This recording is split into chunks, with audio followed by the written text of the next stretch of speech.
I'm not sure how many of you are aware of the fact that, along with enlightened souls like Ashish Dhar, we started an initiative called the Indic Collective Trust. And as part of it, we hope to address quite a few Indic causes. One of the causes that we had taken up was the cause of Rohingyas and the deportation of Rohingyas.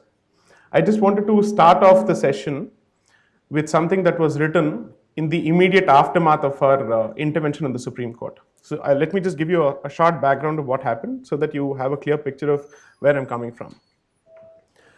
We were already in the process of working on a couple of petitions, or at least one petition, seeking deportation of illegal immigrants of all hues, especially Bangladeshis, of course, from all parts of the country and not just from the Northeast. Because the focus, whenever you talk of this particular issue, seems to be only the Northeast. Fortunately, the Northeast is in news for some reason. Unfortunately, it's in the news for the wrong reasons. But we were hoping to broad base this particular issue and go after the issue of illegal immigration and give it a broad spectrum, basically asking or hoping that the Supreme Court would set up foreigners tribunals, not just in the Northeast or the state of Assam, but across the country, because it's come to a point where illegal Bangladeshis are in Delhi, they're in all parts of the country. It's no more a phenomenon that is limited to the Northeast. So we were in the midst of the preparation around, I think on the September 6th is when we suddenly heard the news that Mr. Prashant Bhushan had approached the Supreme Court on behalf of Muhammad Salimullah, where he filed a petition asking for a stay on the government's decision to deport Rohingyas. So that was the 6th of September. The matter was then listed for the 11th of September, which was a Monday. So between the 6th of September and the 11th of September, if 11th is a Monday, Sunday is out, Saturday is out, we only had the Friday to finish everything. So we had to immediately go to court, hoping that our point of view would at least be heard before a decision is taken on the issue. And so that it doesn't appear to the court that there is only one point of view that matters, and that there is a diversity of opinions, and there are other people who are equally educated, enlightened, and compassionate, of course, who have their hearts in the right place and who have a legitimate point of view to make. So we had to quickly put together a petition, and we bunked in the petition. I think it was done on the Friday, and on the 11th it came up. Before, I think, even the petition could be taken up on the 11th of September, there were, I think, a slew of articles written between the filing of the petition and the listing of the petition. And I'll just read out one beautiful piece that was written on, of course, from a usual suspect platform against us, The Wire. Okay, and the title of the article is "Supreme Court petitioners must be made to expunge their bigotry against the Rohingyas." I said, okay, chalo, mission accomplished. We are in news. So we arrived with a bang. This was the first ever petition that we had filed on behalf of the Indic Collective Trust. You put us on the map, you put us on the spotlight. Thank you. So all that is done. And of course, this was written by Mr. Prashant Reddy, who I happen to know. I'm not sure I can call him a friend. Of course, he's an acquaintance. And he and I happen to be more or less in the same professional sphere. He comes from the intellectual property fraternity, and that's one of my core areas of practice as a lawyer. And I'll just read out a few portions of what he's written. And he says that the petitioners who have come to the Supreme Court asking for the deportation of Rohingyas basically represent these kind of values. I'll just indulge me when I read out these portions. For a long time, the Sangh Parivar has engaged in dog whistle politics targeted against religious minorities, especially Muslims, stereotype 1. The simple policy of the rising stars among the Saffron Brigade, I don't know who is he referring to, the petitioners or the counsel for the petitioners, I hope it's you, not me, because I'm just the messenger, at least on paper, has been to provoke and polarize through statements that are seemingly benign, but whose real import is to paint religious minorities as inferior second-class citizens, okay, stereotype 2. Hence the comments about Kutte ke Bacche, Mia Musharraf, Love Jihad, Hum Panch Hamare 25, James Michael Lingdon, of course, who can forget the reference to Kabristan and Shamshan during the Uttar Pradesh election campaign? Of course, the new generation of leaders like Ajay Singh Bisht, also known as Yogi Adityanath, do not even attempt to hide their contempt for India's minorities. Notice, the left always pontificates nuance, subtlety, do not always mix the fringe with the mainstream. We are all different. It's not a monolithic point of view as far as the leftist point of view is concerned. There is a diversity of opinions among them. There are shades of opinions. There are calibrations of opinions. There are grades of opinions like Neuralac paints. You have all these points of view. But all of us are supposed to be one lump. Somebody holding a jhanda shouting Ram, Jai Shri Ram isn't different from me. He may be saying the same thing and I may want him to say the same thing, but of course my way of putting it is certainly different. And I may have shades of opinion and my quality of opinion would be markedly different. I'm not saying superior, so different at least. So this is how they started off by saying all of us are one huge monolith. And then he goes on to say, the envelope is constantly being pushed and the new normal constantly being redefined. What is the new normal according to him? We are now witness to bile and vitriol against Muslim refugees becoming a formal part of pleadings filed before the Supreme Court. The problem with this statement is, it appears as if the author is ignorant of the history of this particular issue and the fact that similar issues have already been escalated in 3 landmark judgments of the Supreme Court in 2005, 2006 and 2014, specifically documenting the effect and impact of influx of Bangladeshi Muslims from Bangladesh into Assam. I use these words specifically because these are the terms that have been used in the Supreme Court's decisions. If you want to fault me, perhaps you should follow the Supreme Court, and let's see, hopefully the contempt action will be initiated against you if you do that. Hopefully. So then he goes on to say, the Indic Collective Trust is a Chennai-based trust that reportedly works for the welfare of the interest of Indian tradition, culture and civilization. In an intervention petition filed in the ongoing proceedings initiated by Rohingya refugees before the Supreme Court seeking a stay on their deportation back to Myanmar, these self-proclaimed guardians of Indian tradition, culture and civilization have made sweeping statements against the Rohingya people purely on the basis of their Islamic faith. This is at a time after 9/11, when I think most parts of the world, unless they are sleeping under a rock or under they live in a bubble, have woken up to Islamist terrorism. Let's not call it Islamic terrorism, at least Islamist terrorism. I'm making the distinction, of course, for good reason. And then he goes on to say that it's not just the petitioners, he then goes after the lawyers. Here's a good portion of the article. It says, it is also worth noting that the rules of professional conduct prescribed by the Bar Council of India impose on advocates the duty to refuse clients who insist on unfair means. The relevant rule is produced here, so he extracts the rule, and therefore he says, I should have, or any advocate before taking up this particular matter should have refused this kind of a pleading or this kind of a petition, which uses certain language and which refers to Islamist terrorism according to him. Going by that logic, if somebody had refused to take up the case of Ajmal Kasab, what would his position have been? Then I think he would have said that we live in a new India, which is a saffron India, where people cannot expect fair representation and people are judged even before they are actually put to a fair process of judicial trial and this and that, and all of that would have actually been hurled against us. So clearly, there are 2 different benchmarks and there are 2 different standards. Now, whether that amounts to double standards, I leave it for you to judge. Now, it is in this backdrop that we need to address the issue of today, which is illegal immigration in India.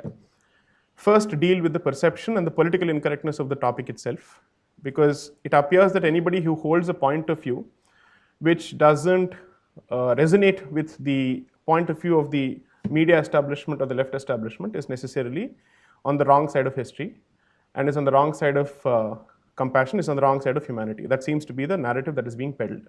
Is that truly the case? But why do we need to necessarily go down the path of emotion, sentiment, and that kind of nonsense? Let's focus on what the law says.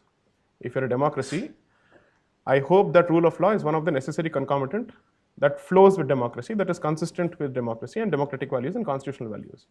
Therefore, I just need to ask myself, before a court of law, is my position wrong in law? Is my position rooted in law? Am I saying something that goes outside the 4 corners of the legal framework that applies to this issue? That is the only question that I need to escalate before the Supreme Court. Beyond that, I don't think I even need to look into anything at all. In fact, one of the questions before the Supreme Court in the Rohingya petition is, can the Supreme Court at all interfere with this particular issue? For a good reason. It's like this. So, in the US, you could perhaps call it presidential prerogative or executive prerogative, which is to say that there are certain aspects of policy in which the judiciary is not supposed to interfere. For the simple reason that 1, it may lack expertise, and 2, not everything is necessarily open to judicial review. Some things are a matter of policy. After all, there are certain benefits that come with coming to power. And because you come to power, you have the right to implement your vision. You can call it imposing my vision, but implement my vision. I have a clear manifesto, I have a clear agenda, I'm pushing that agenda. So be it. If you have a problem, you'll get your turn in 2019. You answer then. Until then, you'll have to wait. Until your turn comes, please wait. You're not in power anymore.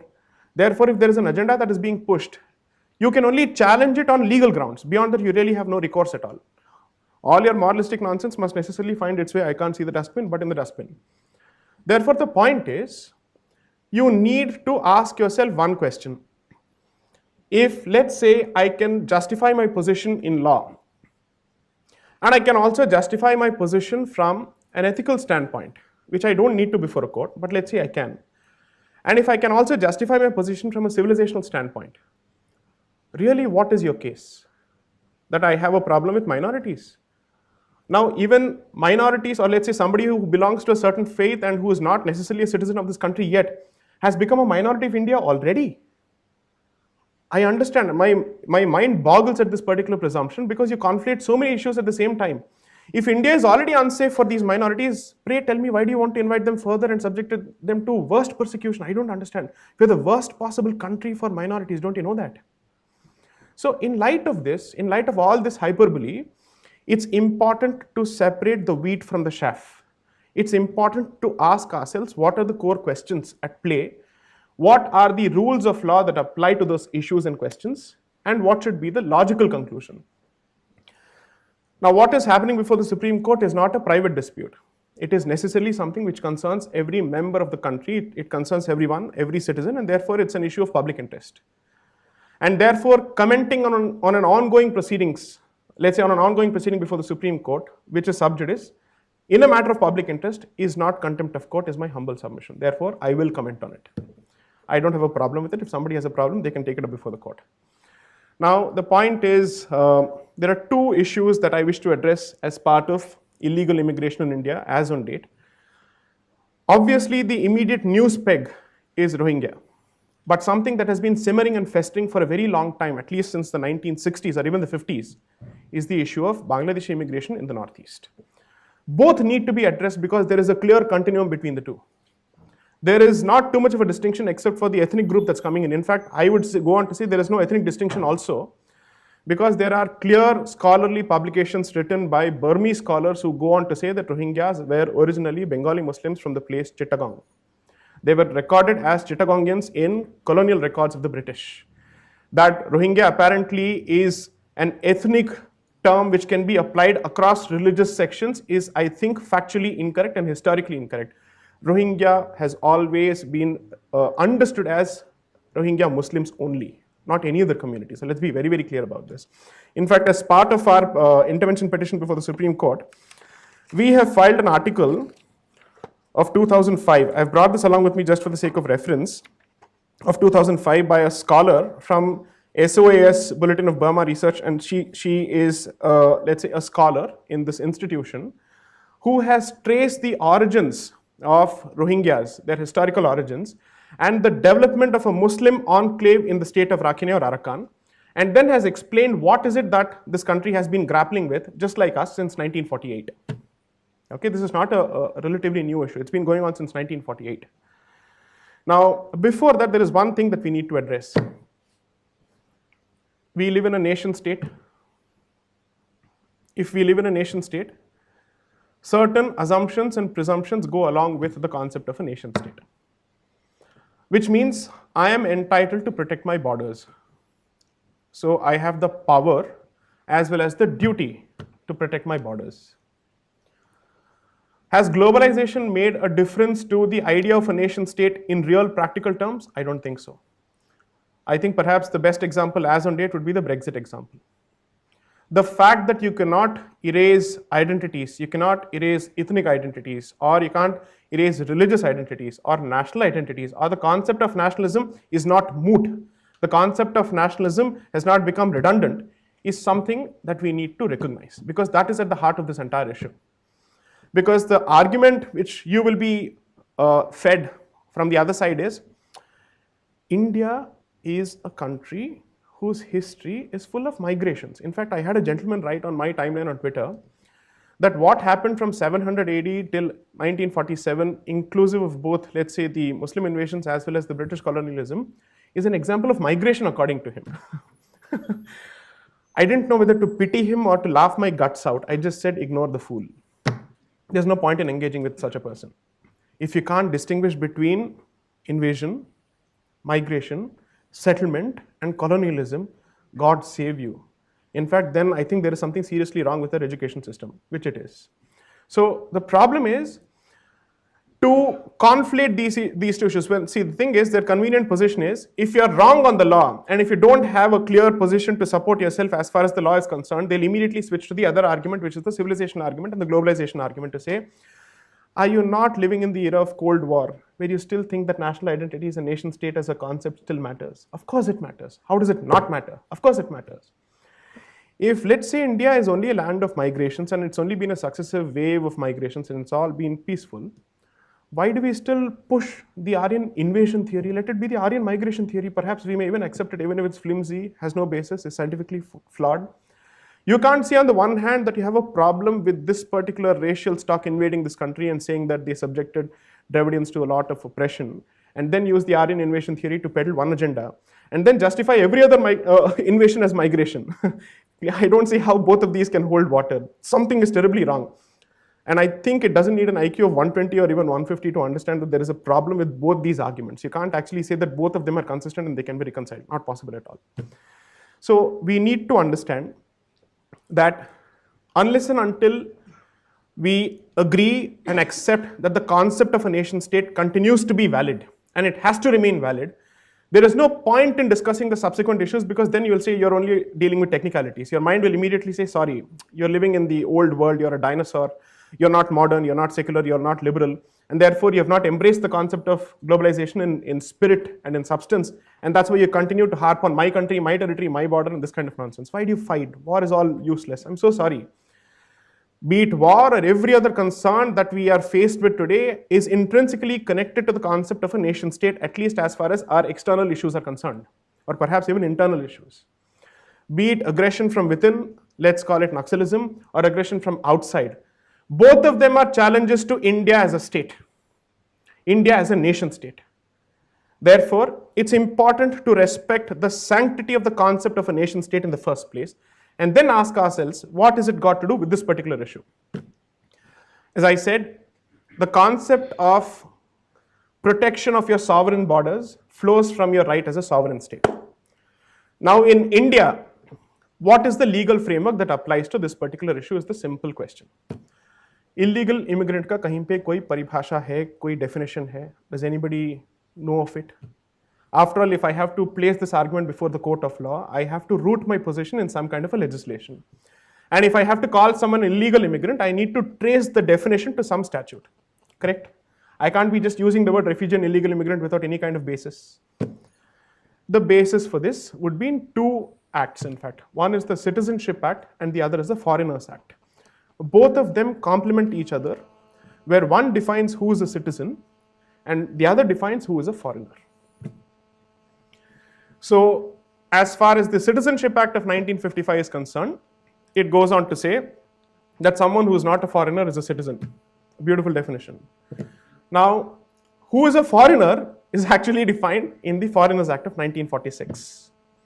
And it has an elaborate definition where it says someone who doesn't have a valid passport, who is not entered here with the requisite documents, or who has a valid passport but has overstayed his, let's say, a period of allowance, or let's say his period of visa, so on and so forth. There is a huge definition for it. There is no definition of a refugee as far as Indian law is concerned. We do not have a refugee law. Okay? So, from, let's say, a layman's perspective or a layperson's perspective, let's be very, very liberal. Layperson's perspective. No, I'm not being sarcastic. I'm being very, very genuine here. All I'm saying is, from a layperson's perspective, I am able to trace my position to a concrete legislation which defines who is a citizen and who is an illegal immigrant. Whereas you are citing something which doesn't even have any basis in Indian law. To say that we do not have a law as far as refugees are concerned, we perhaps have what is known as a standard operating procedure that came out in, I think, December 29th, 2011. And the NDA government has subsequently applied the same standard operating procedure. I'll just read out the standard operating procedure so that it becomes useful and it's relevant to the discussion, because this is also something that we have cited as part of our documents before the Supreme Court. This is this is on the 6th of August 2014 from the Government of India, Ministry of Home Affairs, Law for Refugees in India. This is what it says. And this one paragraph more or less captures the sum and substance of India's position when it comes to refugees. Okay, so just pay attention to this. India is not a signatory to the 1951 United Nations Convention on the Status of Refugees. Point number one, please note this. So we're not a signatory to this. Therefore, all obligations that apply to the signatories of this particular convention, they don't apply to us. Okay? We have not ratified, we have not signed, we are not a signatory or a member of this particular convention. Second, and the 1967 protocol as well. So every instrument, international instrument, has a master document, and then you have subsequent protocols that come pursuant to it. So neither are we parties or signatories to the 1951 convention, nor are we parties to the 1967 protocol. Point number one. Therefore, the obligations that apply and that attend and visit on signatories don't apply to us. Two, there is no national law on refugee at present. This is the position of the Government of India, which is a fact. Government has circulated a standard operating procedure for dealing with foreign nationals who claim to be refugees to all state governments on 29th of December 2011. So the central government in December 2011 has circulated a standard operating procedure to all state governments saying, भैया अगर आपके प्रदेशों में एक illegal refugee आ जाता है या फिर रेफ्यूजी आ जाता है, उसके साथ आप कैसे डील करेंगे, उसके लिए आपका एक टेम्पलेट है. This is the template. Please follow this. That template has been adopted and continues to be adopted even today. Is our position with respect to Rohingyas violative of the standard operating procedure is the only question that I have to answer. Because that is the only position that applies to refugees today. This is the only legal framework that applies to refugees today. This standard operating procedure stipulates that cases which are prima facie justified on grounds of a well-founded fear of persecution on account of race, religion, sex, nationality, ethnic identity, membership of a particular social group or political opinion can be recommended by the state government to the union territory, to the Ministry of Home Affairs for grant of long-term visa after due security verification. A foreigner to whom LTV is permitted by the Ministry of Home Affairs will be allowed to take up employment in the private sector. Therefore, what is the mechanism? The state government will escalate a request to the Ministry of Home Affairs, the Union Ministry of Home Affairs, saying a particular individual or a group is entitled to long-term visas after due security verification is undertaken. Now, if your security verification tells you that there is a problem in terms of identifying who poses a threat to you and who doesn't pose a threat to you, what do you do? So, someone who, let's call it a former friend, okay, former friend because of my political views, of course, basically said, Sai, is it really your case that all 40,000 people, including children and pregnant women, are all terrorists? I said, no, it's not my position at all. Then why are you asking for all of them to be chucked out en masse? I said, have you been able to prove that Diwali is the sole cause for pollution in Delhi? Have you been able to establish scientifically and conclusively that this is the only thing that has caused the smog in November thanks to crackers that were burst in October? No, you have not been able to. Then on what basis did you base your entire decision on? Prevention. Environmental law and environmental jurisprudence is based on prevention. Which is to say, भाई दोनों तरफ लड़ते रहेंगे. एक कहेगा global warming है, दूसरा कहेगा ग्लोबल वार्मिंग नहीं है. पता नहीं कौन किसको फंड कर रहा है. We have no idea. We don't know which giant is funding which study. And perhaps we will never have the tools needed to understand the impacts of today's pollution 30 years hence. Perhaps we may not have the tools. Consequently, can we not do something about this to reduce the carbon footprint? Can we not do something about it? Is the logic behind environmental policy in general. I am saying apply the same beautiful policy to security as well. It is not unheard of or unknown in law to apply policies or principles of one area of law to another area of law if there is a way that you can draw a parallel between two areas. कल कौन security threat होगा ये आपको पता है क्या? You don't know. Are you sure of the consequences of inviting 40,000 people in this country 30 years hence? We don't know. But then my answer is we actually know. And we know this from our experience of Bangladeshi immigrants into this country from 1971 onwards. What it has done to the change of demographics in the Northeast, what it has done to the cultural identity, the ethnic identity, to the law and order situation of the Northeast, or even for the safety of women in the Northeast, let me put it bluntly, is documented. It's known. The Supreme Court has recognized this in 3 judgments on the same issue. So therefore, I have a live example in front of me, and my sense of history tells me, इसके बाद भी अगर तुम सीखते नहीं हो तो जूते पड़ना तो लाजमी है. And you shouldn't blame. My logic has always been this. What is the point of Yazidis teaching their children कि हमारे ऊपर 72 बार अत्याचार हुआ है? आप कर क्या रहे थे? If it happens for the 73rd time, are you going to blame history or yourself for not standing up? And then what is it that you will learn? अब बच्चों को बताएंगे 73 times हो गया, not 72. Is that the takeaway? Is that your lesson? If exodus of a certain community happens from a certain part of this country in 1989, that's a lesson for everybody in all parts of the country, and not just the people who were evicted from that particular place. What do you say, Ashish? Correct. Ashish Dhar. So therefore, you need to learn these lessons. And my exhortation has been, I don't need to prove, and it is not even my case that all 40,000 people are necessarily connected to sleeper cells. That's a conspiracy that I will not be able to subscribe to myself, assuming that I'm a reasonable person with some kind of a conscience, with an iota of conscience, with a shred of conscience, with a scintilla of conscience. I can't do this. Therefore, I only have to ask myself, what are better placed people who come from, let's say, security agencies telling us? Because obviously, someone who's been part of the intelligence apparatus and somebody who has served as part of the armed forces clearly has a better understanding of these issues than I do. Because after all, I have the benefit of that throne called the armchair from which I tweet, or from which I perhaps write a judgment. Therefore, I surely must defer to the opinion of someone who's better positioned to address these issues. Do we have an example of, let's say, a better informed opinion influencing a judicial outcome on a similar issue in the past? Of course it does. In the Bangladesh case, one of the central documents that was used by the Supreme Court to arrive at its findings that illegal immigration is destroying the Northeast was a 42-page report of Lieutenant General S.K. Sinha, who was the governor of Assam at that point of time. And his 42-page report was a huge red flag that was escalated to the center saying, please do something about this, because if you don't do something about this, it's not just about this country, it's not just about Assam, this is going to affect the rest of the country in times to come. And God, he has been prophetic, unfortunately.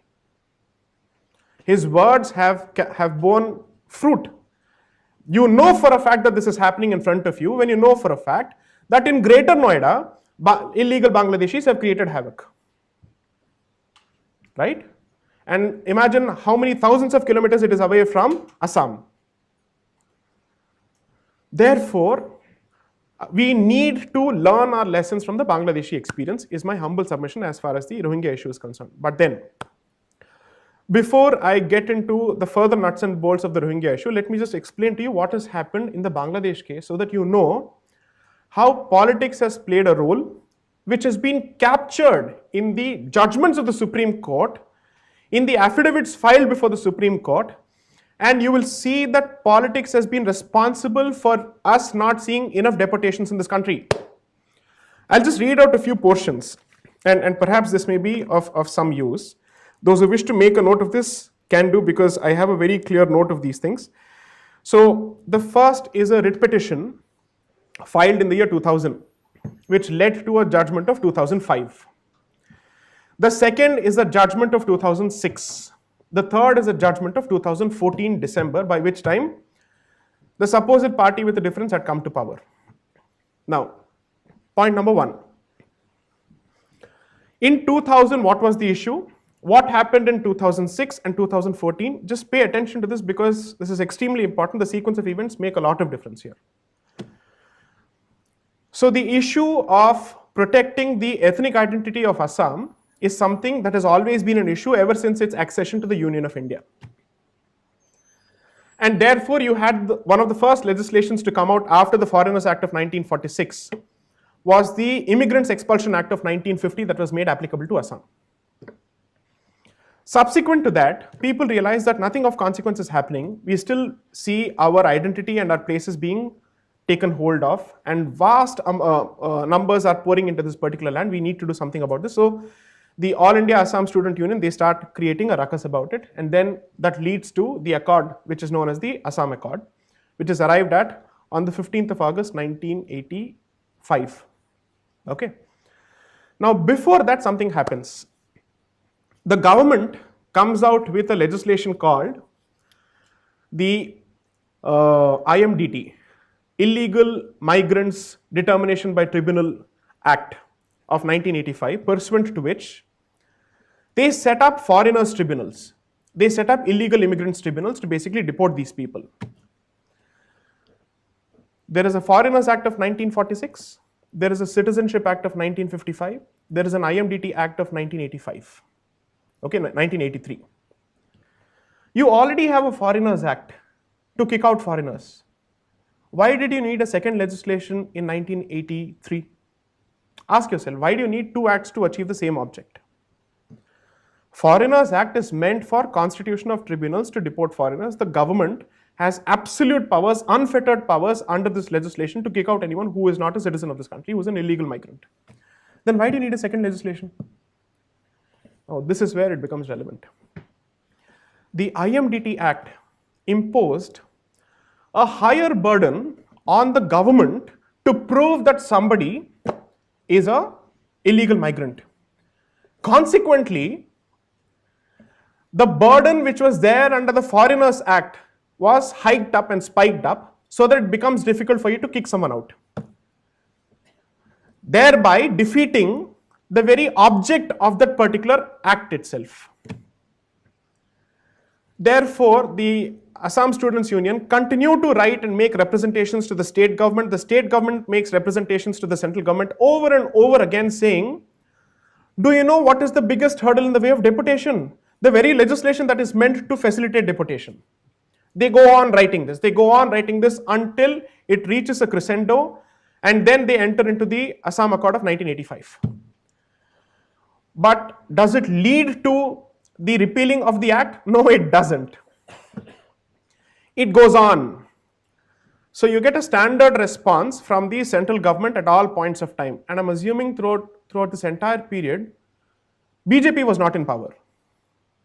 So the standard response from the party in power at the center was, the repealment of this IMDT Act is under active consideration. It was so actively considered that until the Supreme Court's decision in 2005, it was still in force. It took a Supreme Court decision to kill that legislation with a categoric finding that this legislation has been singularly responsible for not facilitating deportation, although it was meant to facilitate deportation better than the Foreigners Act. The repeated requests from the Students Union of Assam and the state government of Assam was, अरे भाई बाकी प्रदेशों के लिए आपने Foreigners Act लागू कर दिया है. Why is it that you have come out with a special legislation only as far as Assam is concerned? The Foreigners Act applies to all states neighboring Assam, but it doesn't apply to Assam because there is a special legislation that applies to Assam. Assam is the weak point where you need more attention, and there you have spiked up the standards for deportation of illegal immigrants. This is not a point of law. This is a point of intention. This is a question of intention. A law is not just a piece of document on a paper. It reflects the intention of the legislature and also the intention of the people who are prime movers behind that particular legislation, and therefore the government which pushed for that particular legislation. Therefore, the question that arises is, what was their intention? What were they doing? People who are supposed to protect our interests as a nation, to protect our sovereign borders as a nation state, what were they doing? So here's what happens. You have the Assam Gan Parishad, which is one of the parties in Assam. During the course of this litigation, before the Supreme Court, that is from 2000 to 2005, there is a change in dispensation in the state of Assam. अगर असम से illegal immigrants को deport करने की बात होती है तो Assam government उस केस में तो पार्टी रहेगी. Clear, it has to be a party to that. So union government भी होगी, सेंट्रल स्टेट गवर्नमेंट भी होगी. तो स्टेट गवर्नमेंट की तरफ से तो एक रिप्रेजेंटेशन जाएगा सुप्रीम कोर्ट को कि भाई इसमें हमारा पोजीशन ये है with respect to this particular legislation. Is it constitutional, is it unconstitutional, does it or does it not facilitate deportation. The Assam Gun Parishad files the first affidavit on behalf of the state of Assam, clearly echoing the views of the student union, saying, yes, there is a problem. There is a serious problem wherein between 1981 to 1991, the population explosion of Muslims in Assam was much more than the rest of the country, and certainly much more than the population growth of Hindus in that particular state. Either they are having something that is extremely making them potent and fertile, or something else is happening. I don't know what to make of it, but the clear indicators are that this is the product of infiltration, and that is exactly the report that went from the governor S.K. Sinha to the union government, saying 61 to 71, 71 to 81, 81 to 91. Take a look at the population explosion figures of both these demographics. Hindus in Assam, Muslims in Assam, Hindus in rest of the country, Muslims in rest of the country. Assamese Muslims grew up in exponential numbers compared to the rest of the Muslims. I don't know what to make of it. So, Gosht Curry maybe particularly, I don't know, maybe it's a favorite delicacy among Assamese Muslims or people who were having this. I don't know what to make of it. The point is, when this happened, the Supreme Court realized that this is an issue that needs to be addressed. There is a power change that happens. Guess who comes to power in the state of Assam? Congress. They file a second affidavit. क्या problem है? दिक्कत क्या है? Everything is okay. The IMDT Act is so effective. It is perfectly constitutional. It is perhaps the textbook example of constitutionality. What is your problem with this legislation? A simple affidavit without explaining what steps have been taken and to deport illegal immigrants is sent to the Supreme Court in the second affidavit filed on behalf of the state of Assam during the course of the litigation. So the first request that is made is जो पहला affidavit था उसको पूरी तरह से निकाल दीजिए record से और हमारे affidavit को आप ले लीजिए रिकॉर्ड पे, because this is our official position. Everybody says, what is wrong with you? How can the state keep changing its position? Governments may change, but as a state, you need to have some consistency in your position. How can your positions be so markedly different and diametrically opposite? So they say, okay, don't replace it. Isko additional affidavit मान लीजिए. Your additional affidavit basically says something that is exactly opposite to your first affidavit. One says it is blatantly unconstitutional, the other says it's perfectly constitutional.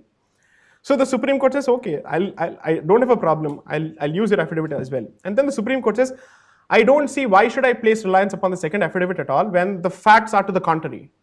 You can keep portraying this projection and perception of victimhood, but at some stage facts will speak for themselves. The box within which you place yourself to support some kind of victimhood narrative will grow narrower and narrower, and ultimately you'll realize that you've been a fool all along. You're a useful idiot for somebody's agenda.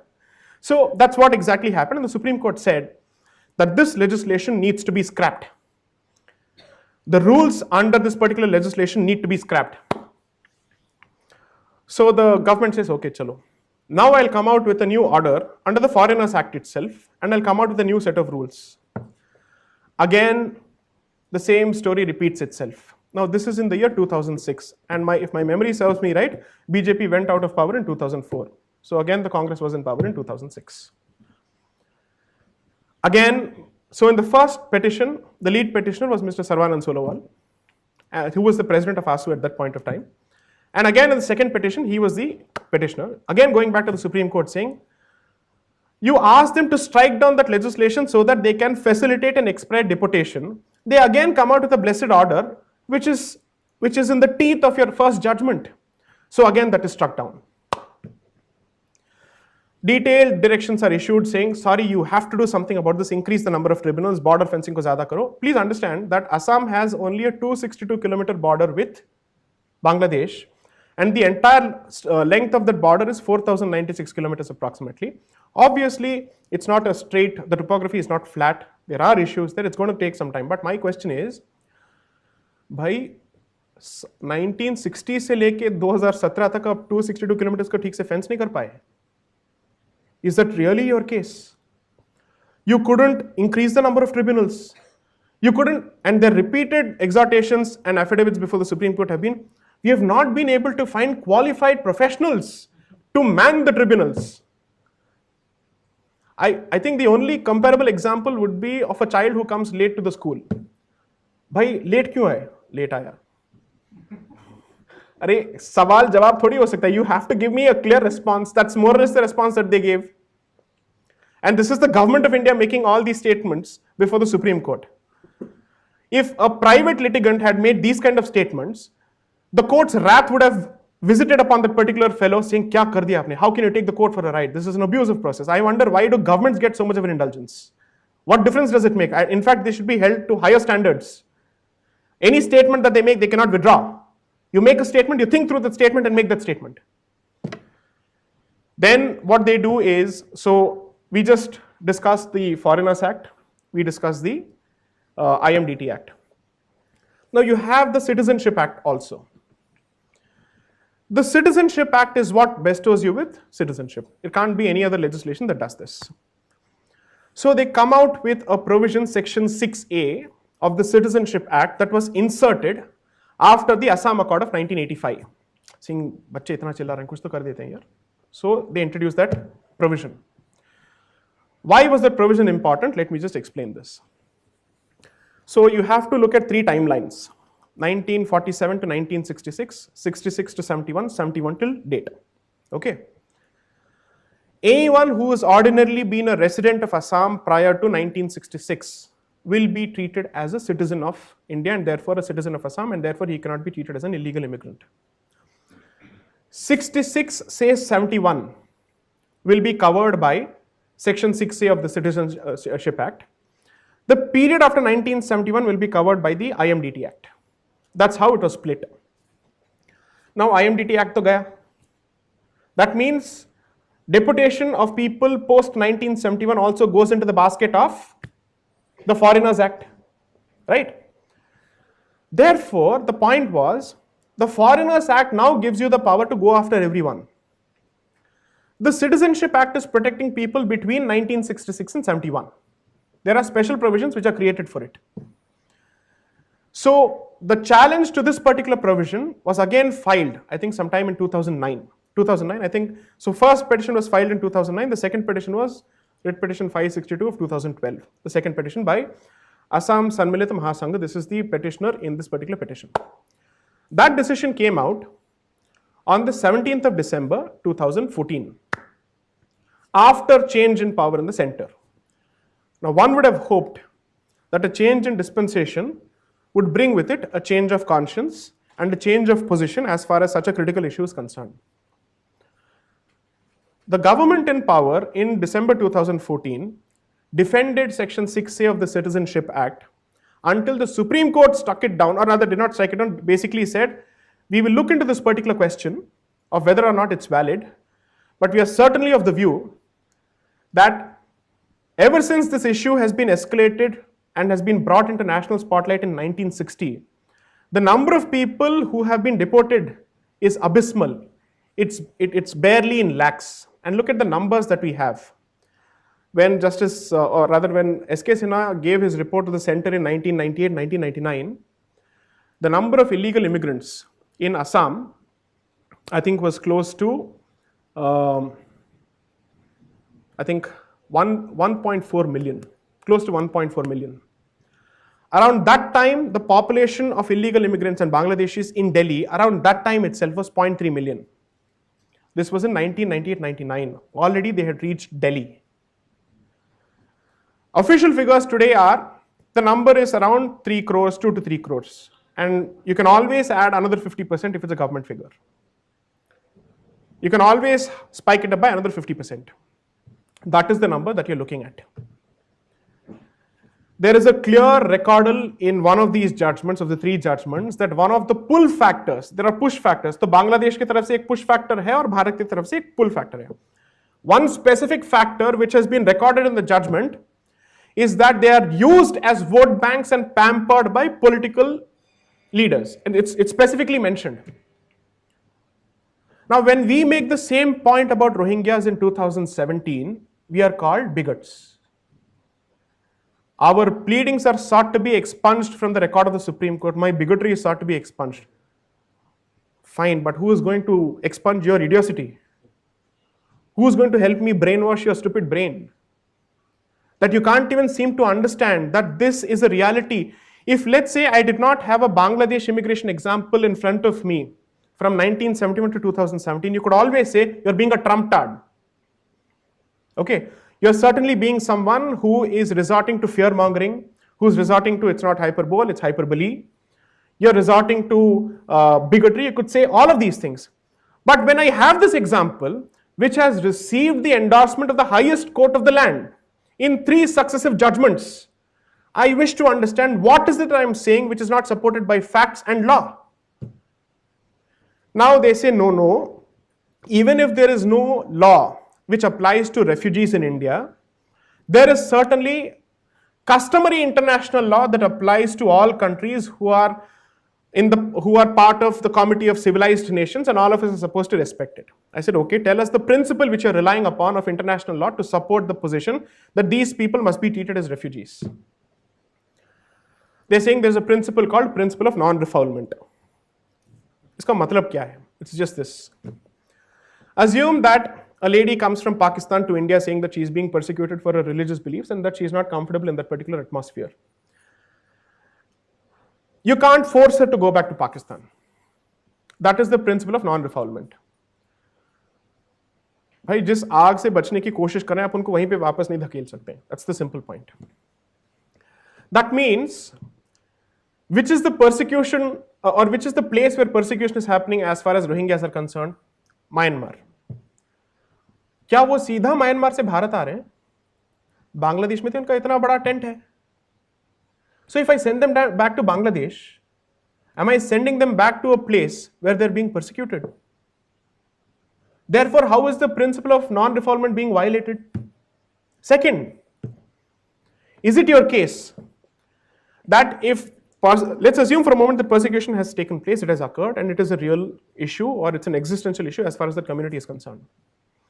Are you saying that it is not possible for that particular state to be put under a watch by United Nations and by a host of countries surrounding, saying, boss, it's no more your problem. Your problem has spilled over into my territory. That's precisely what Indira Gandhi did in 1971-72. She basically, her position to the United States was, please don't think that I am actually interested in bifurcating Pakistan. The problem is all these people have spilled over, millions of people have spilled over into our country, and I have a real humanitarian crisis and perhaps even a demographic crisis at hand. I need to do something about it. That's precisely the statement that is being made today, and that's precisely the position that we wish to take today. So what is wrong? After all, she is the venerated figure for certain sections. If she is so infallible, why is that position suddenly fallible merely because somebody else says it? Forget who says it. Ask yourself objectively what is wrong with the position. Now, principle of non-refoulement also translates to multiple things. इसका मतलब ये है, refugees की भलाई के लिए अगर आप कुछ कर सकते हैं, please कुछ कीजिए. That is the sum and substance of it. तो आप 10 चीजें कर सकते हैं, which is send relief material, provide them with assistance, financial assistance, humanitarian aid, make sure that their refugee shelters in whichever country they live in are in decent conditions, in sanitary conditions, in human conditions. Do all that. Why does it necessarily have to translate to only one option, which is to say invite them, settle them, rehabilitate them in this country? One of the things that applies in international law when it comes to addressing refugee situations and humanitarian situations is, it is not one person's problem. People have to share that particular burden. You have a China, you have a Bangladesh, you have others, and certainly I would say the OIC perhaps could have a view. The Organization of Islamic Countries perhaps may have a view because they've always had a view on Kashmir. They've had a view on Palestine. Why are they not having a view on this particular issue? Why are they not stepping up and saying that why should this be India's problem? We will take care of these people. Palestinians become everybody's problem except that of the Arab world. Rohingyas become everybody's problem except of the Arab world and let's say Bangladesh.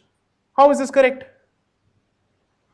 Secondly or thirdly, I am not going to make the argument that because we don't have enough resources and it's already an overpopulated country, let's not take more people on board. Sorry, I won't take that position at all for a very good reason. Because I am in favor of giving shelter to persecuted Indic communities in India. How is that wrong? That is anyway the position that is being proposed in the Citizenship Amendment Act, where we are basically saying that specific persecuted minorities such as Hindus, Parsis, Jains, Buddhists, Christians, Chakmas from Afghanistan, Pakistan, Bangladesh, 3 countries have been identified, on the basis of which we also have issued LTV notifications for long-term visas. Let them be settled in this country. After all, we can't forget history, which says that these people have always belonged to this particular subcontinent and they should find shelter in some part of the subcontinent, and what better place than the motherland itself, which is India.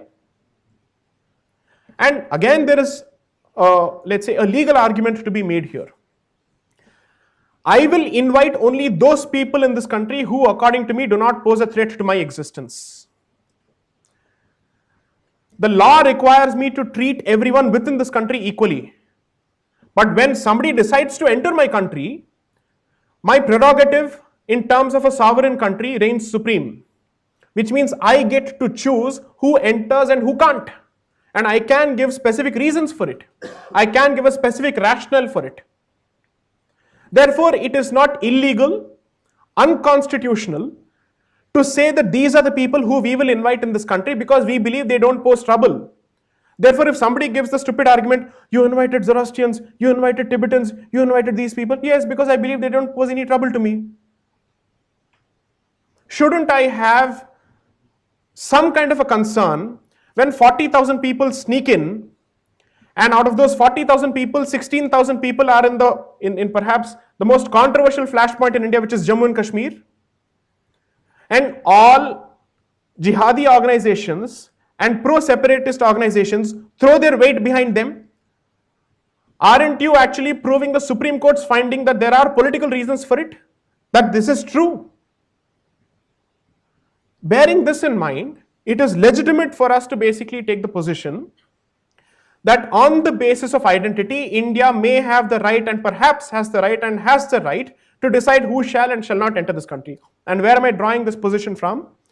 I am drawing this position from the Foreigners Act, which has been interpreted in 2 landmark judgments of the Supreme Court, one in 91, where it specifically says that the power of the government to expel an illegal immigrant is unfettered. It is its sole prerogative. I am only saying the converse. The power of the government to allow people to enter is also equally unfettered. If I can kick people out solely on my prerogative, I can certainly invite them on my prerogative. That is the converse. To put it in James Bond terms, the license to kill is equally the license to not kill. Therefore, as far as I am concerned, the Foreigners Act is the only legislation that applies to this particular issue, or at least has to hold supreme, because you can't cite Articles 14 and 21 of the Constitution, because in the very same judgment, the court is also held. All these people certainly have the benefit of Article 21 of the Constitution, which means they will be treated as dignified people, they will be treated with dignity. That doesn't necessarily translate to giving them a residence in this particular country, because if you choose to do that, everybody can walk into this country, invoke Article 21 and 14, and render useless the power of the government under the Foreigners Act to kick them out. How do you stop them? Therefore, our position has been before the Supreme Court. Before you entertain this particular petition, ask yourself if you can even comment on it.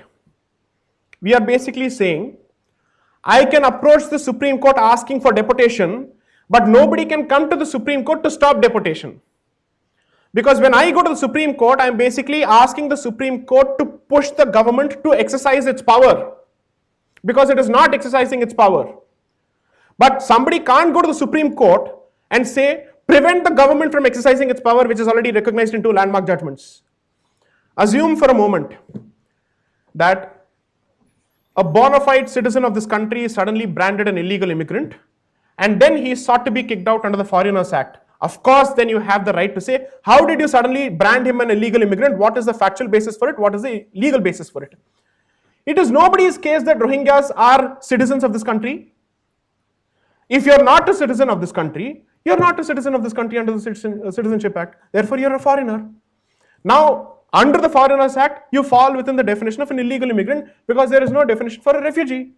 If you're an illegal immigrant, the government's power to kick you out is legitimate. I'm sorry, I don't want to use the word kick you out for the simple reason that it is a humanitarian disaster, at least as far as Rohingyas are concerned. Whether it is their doing or somebody else is doing, they're certainly at the receiving end of it. Be that as it may, to say that this must translate to embracing a national security threat which could blow in your face in the next 10 or 20 years, what do you do? So what did we do? We said, fine, I am the Sangeet troll who mouths this kind of bigoted nonsense. Let me see how many people resonate and echo my opinion. So what we did is that we have placed before the Supreme Court at least 7 articles from institutions whose secular credentials are above board. An article by India Today titled Rohingyas in India and Terror Threat, How Jihadi Forces May Have Infiltrated Persecuted Muslims of Myanmar. This is the India Today writing. Reuters, Myanmar's Rohingya insurgency has links to Saudi-Pakistan report. The Nation article, Pakistan and the Rohingyas. Al Jazeera, deadly clashes erupt in Myanmar's restive Rakhine state. BBC, why is there communal violence in Myanmar? Hindustan Times article, Lashkar radicalizes Rohingyas to wage war against India. So what am I saying before the Supreme Court that makes me bigoted, which others have not said in mainstream media? The problem is not with facts. The problem is that the position has become politically incorrect. Again, this is another instance of branding and silencing merely because you have a point of view which is different from the established point of view, the acceptable point of view, the politically correct point of view. I am placing law, I am placing facts. It cannot be your case that until I'm able to demonstrate to the court that every member of that 40,000 community is a terrorist, the government can't do anything about it. Which world are you living in? In the world of national security threats, even 10 people are problematic. You did not need 3,000 people to kill 3,000 people in 9/11. You needed only 11 people or 19 hijackers to do that entire damage. So what are we talking about? Nobody stops India from giving these people the support they need, the humanitarian aid they need. But do we really need to atone, let's say, to hug the cactus? We don't need to hug the cactus. That's not our job at all. We don't need to suffer from white guilt, let me put it that way. To say that we need to atone for some sins and therefore let's do this kind of karma and atone for our sins. We don't need to do this at all. For all practical purposes. And if you read the literature with respect to the Rohingya insurgency in Myanmar, they have always wanted the establishment of an Islamic state. They owe their allegiance. In fact, they wanted to be a part of Pakistan, or at least a part of, let's say, pseudo-Pakistan, which is Bangladesh. Consequently, when this is their stated political, religious, ethnic affiliation, and this is their stated position, are you truly blind to that particular position, and do you want to put at stake the livelihoods, the lives, and the security of the rest of the country? You think these people are there only in Jammu and Kashmir? You will find them in tents in Chembur in Mumbai. Some people have reached deep south, they've crossed the Vindhyas, they've crossed the Narmada. But this also begs the question, this is supposed to be a government which is alive to national security. The national security advisor is a former super spook. He's a former super spy who's lived undercover in Pakistan. I've seen all those videos. So my question is, what were you doing until all these people congregated here? Waiting for them to come and mushroom? Surely it can't be your case that you did not know that 40,000 people were coming into India. So this is to dispel the notion that we are somehow stooges of the government. In fact, we are asking this question of the government in the Supreme Court saying, pray tell us, what were you doing? Were you twiddling your thumbs? Do we have another Kargil on our hands where you're caught asleep? Therefore, the point is, this is not a question of which dispensation I support or which government am I speaking for, whose mouthpiece I am, whose megaphone I am. This is a question that concerns all of us. And today, what affects the Northeast will affect everybody else. So as far as illegal immigration is concerned, it requires us to do one or two things. If you do not answer the question of who you are as a country on an identity basis today, they will certainly push the argument over a point of time that this country has always been a melting pot of civilizations and cultures, and it doesn't have an identity of its own. Therefore, what is so earth-shatteringly wrong about this particular community settling in this country? Which is why it again requires you to go back to the basics and answer who you are. Which of course I've addressed in some other talk, I don't wish to repeat it. The point I'm trying to make is this.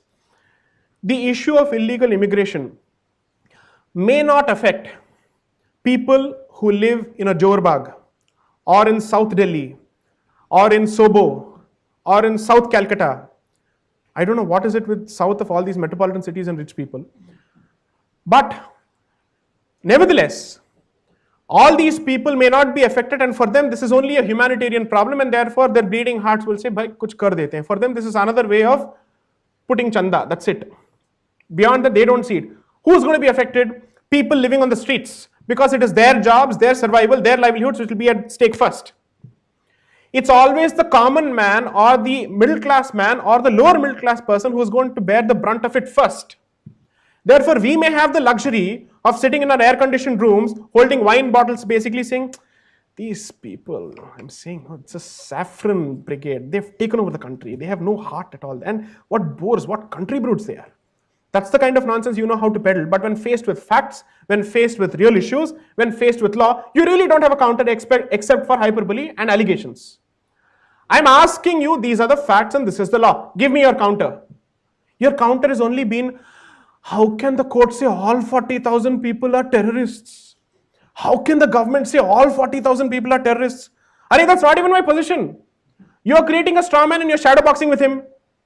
I never even said that all 40,000 are terrorists. It can't be my case. It can be nobody's case. I don't think even Trump will make such a statement. Arey? The point is, and somebody asked me this question and I'm like, you're talking like Trump. And this was a lawyer who's practiced in the UK. And one of the most qualified people that I have met as far as law is concerned. I respect his acumen, his commercial sense, everything. As a lawyer, he's a lawyer's lawyer. Okay? He's been there, he's done that. He said, you've become a Trump tad. I posted the links to the Supreme Court's judgment. And this was way before all of us were even aware of Trump's existence in the American political scene. So I said, are you calling the Supreme Court Trump tad? And I said, वकील के सेहत के लिए Supreme Court का judgment पढ़ना अच्छा होता है. That's it, he stopped talking to me. He stopped talking to me altogether. And then he said, sorry, I didn't expect this from you on a public platform. I said, you called me a Trump tad on a public platform. What do you expect? Why do you expect the response to be any less public? I don't understand.